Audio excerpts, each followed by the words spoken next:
नमस्कार, मैं चंदन कुमार। आज बात करेंगे सेंटेंसेज में से एक प्रोनाउन को चुनने की। पहला सेंटेंस लेते हैं, दे देमसेल्व्स डिड इट। तो उन्होंने ये सब खुद ही किया। यहाँ पर इट जो है वो आपका पर्सनल प्रोनाउन है। पर्सनल प्रोनाउन में से ये कहलाएगा थर्ड पर्सन सिंगुलर नंबर का। और दे जो है वो आपका पर्सनल प्रोनाउन है। देमसेल्व्स जो है वो आपका रिफ्लेक्सिव केस तो नहीं होगा, इसमें एम्फेटिक केस होगा। देमसेल्फ यहाँ पर दे का एम्फेटिक प्रोनाउन केस है। इसकी हिंदी होगी उन्होंने ये सब खुद ही किया। अगला सेंटेंस है, this book might be his. तो यहाँ पर दिस जो है वो डेमोन्स्ट्रेटिव एडजेक्टिव है क्योंकि बुक उसके आगे है, और हिज आपका ही का पजेसिव प्रोनाउन केस है। यहाँ पर this book might be his, यह किताब उसकी हो सकती है। Who might read this. तो यहाँ पर हु जो है ये आपका इंट्रोगेटिव प्रोनाउन होगा और दिस यहाँ पर आपका डेमोन्स्ट्रेटिव प्रोनाउन होगा। यह कौन पढ़ सकता है। ऑफ हुम डज ही स्पीक, वह किसकी बात करता है या वह किसके बारे में बात करता है। तो ही जो है आपका यहाँ पे पर्सनल प्रोनाउन हुआ और हुम जो है आपका रिलेटिव प्रोनाउन होगा। Where is the girl who gave him this book. तो यहाँ पर वेयर जो है ये आपका हो जाएगा, वेयर आपका इंट्रोगेटिव प्रोनाउन होगा, हु आपका रिलेटिव प्रोनाउन होगा, और हिम जो है ये आपका ही का ऑब्जेक्टिव केस है, और दिस जो है ये आपका डेमोन्स्ट्रेटिव एडजेक्टिव केस है। ये प्रोनाउन नहीं है। हिम आपका प्रोनाउन है, हु आपका प्रोनाउन है, और वेयर आपका प्रोनाउन है। Uneasy lies the head that wears a crown. इसमें दैट जो है वो रिलेटिव प्रोनाउन है, यानी पद के साथ जिम्मेदारियां आती हैं। इसके पहले की शायद मैंने हिंदी नहीं बताई।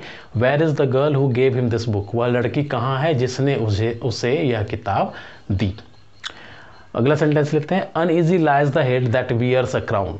तो यहाँ पर दैट जो है वो रिलेटिव प्रोनाउन है और बाकी और कोई प्रोनाउन नहीं है। इसकी हिंदी हो गई, पद के साथ जिम्मेदारियां भी आती हैं, यानी जिसकी ताजपोशी होती है उसको जिम्मेदारियां भी निभानी पड़ती है। तो दैट आपका रिलेटिव प्रोनाउन है उसके लिए जो कि ताज पहनता है। He that is down needs fall no fear.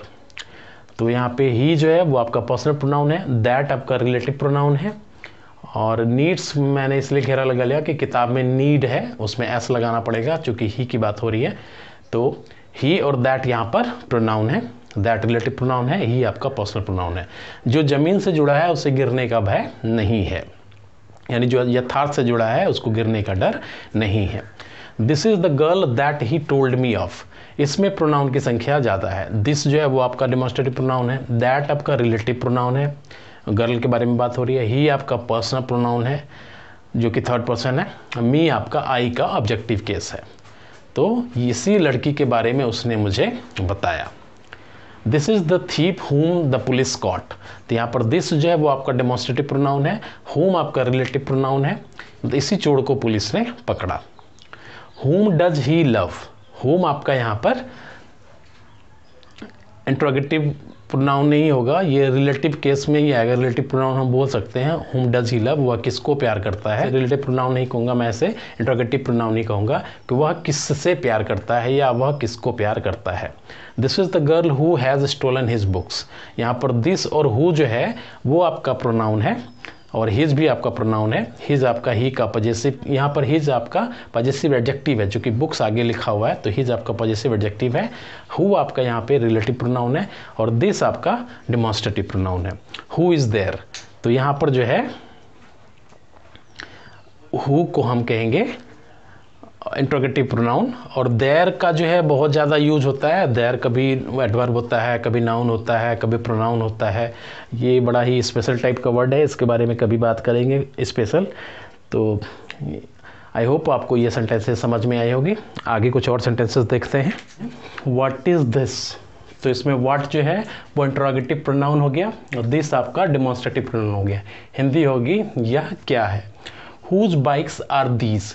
तो यहाँ पर हुज जो हो गया वो इंट्रोगेटिव एडजेक्टिव होगा क्योंकि बाइक्स यहाँ पर नाउन आ गया इसके साथ, और दीज जो है ये आपका डेमोन्स्ट्रेटिव प्रोनाउन हो गया, दिस का प्लूरल फॉर्म। ये सारी बाइक किसकी है।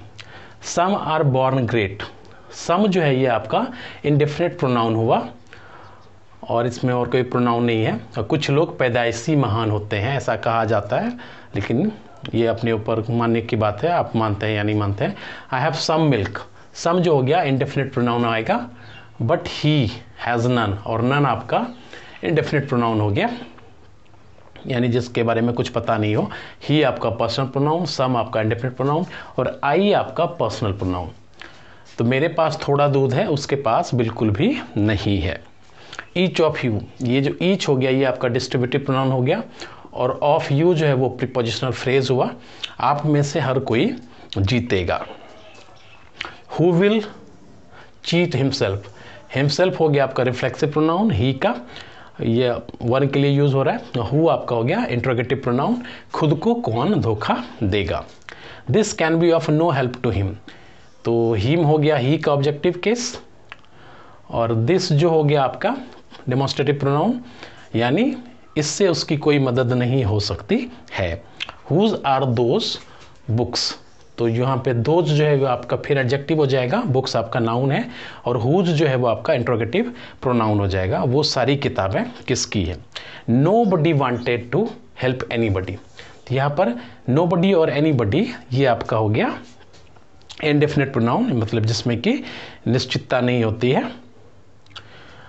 दोज आर देयर्स, तो वो सब उनका है, तो दीज आर आवर्स, आवर्स जो है वो आपका वी का पॉजेसिव केस है प्रोनाउन है, दीज आपका दिस का प्लूरल फॉर्म है, देयर्स आपका दे का पॉजेसिव केस प्रोनाउन है, और दोज आपका दैट का प्लूरल फॉर्म वाला प्रोनाउन है।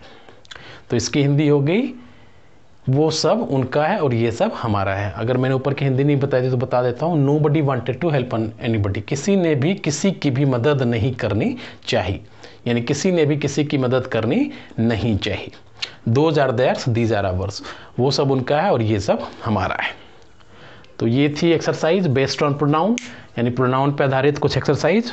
आई होप आपको ये बात समझ में आई होगी कि सेंटेंसेज में हम प्रोनाउन को कैसे पहचाने। ये बस एग्जांपल्स थी, एग्जांपल्स के हिसाब से आप समझ सकते हैं। इसके पहले की जो वीडियोस है, अगर आप उस वीडियोस को देखेंगे तो आपको प्रोनाउन की समझ, आपको प्रोनाउन अच्छी तरह से समझ में आ जाएगी।